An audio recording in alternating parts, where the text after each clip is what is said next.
You know, when I was young, I've been exposed to a lot of things as growing up that is so easy to spot out when someone is trying to be manipulative. Like, it is so easy.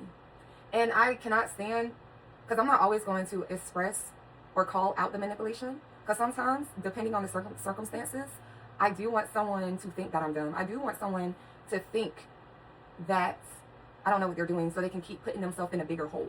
Does that make sense? So, one thing I can't really stand though is guilt tripping. I've been around people that try to guilt trip me to make me feel a certain way so I can fall in line. And it never works. It never works. It never works. For people who don't know what guilt tripping is when someone is trying to use emotions to make you do what they want you to do for them.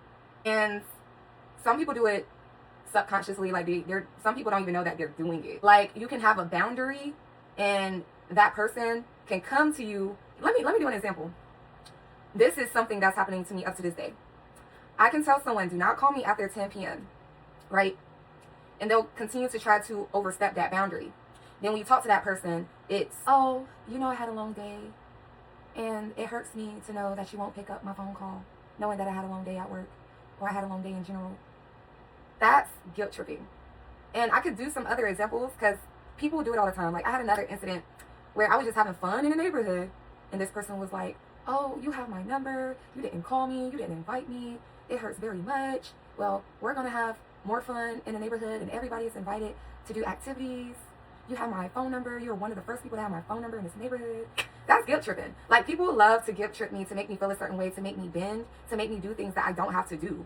You know, if I don't want you calling me after 10 p.m., I don't have to bend my boundary for you, because if you wanted to really speak to me, you have all these hours.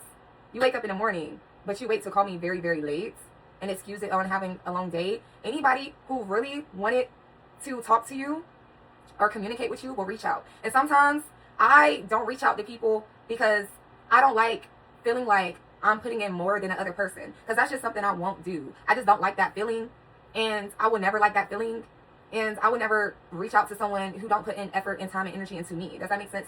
So that being said, I have a boundary. Don't call me after 10. If you do, that's on you. You know what's the crazy thing? If you don't answer, it's wow, oh my goodness, that's how you treat me? That's how you feel? You see, that's guilt tripping. And I don't fuck with people like that. It's sad that I love a person who actually does things like that. But, you know, I brought this person back into my life thinking that they wouldn't do shit like that no more. But they're still doing it. So it's like, I'm not all that interested no more. Like, sometimes I have to put myself in a situation so many times and get let down and disappointed so many times to get over the person. And it's like, I could be cordial with you. It's really no hard feelings. But it's just kind of disappointing to see the same actions. And then you call it out and they still do it.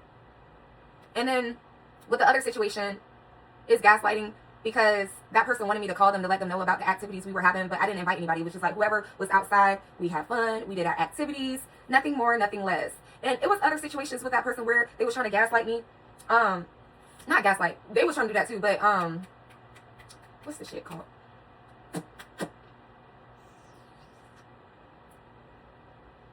Guilt trip me. But I don't fall for shit like that. People don't understand. I've been so closed in as a child. I was always on punishment. I was insecure to the point where I would pay attention so much to people's actions, what they say, how they move, that I actually started to learn people and when someone is genuine, when someone is not, when someone is manipulating, and when someone is not. I've also experienced people who are good at manipulation and they just do it by acting like a kind person, which those are the people I definitely stay away from, because you're fucking loco. Anyways,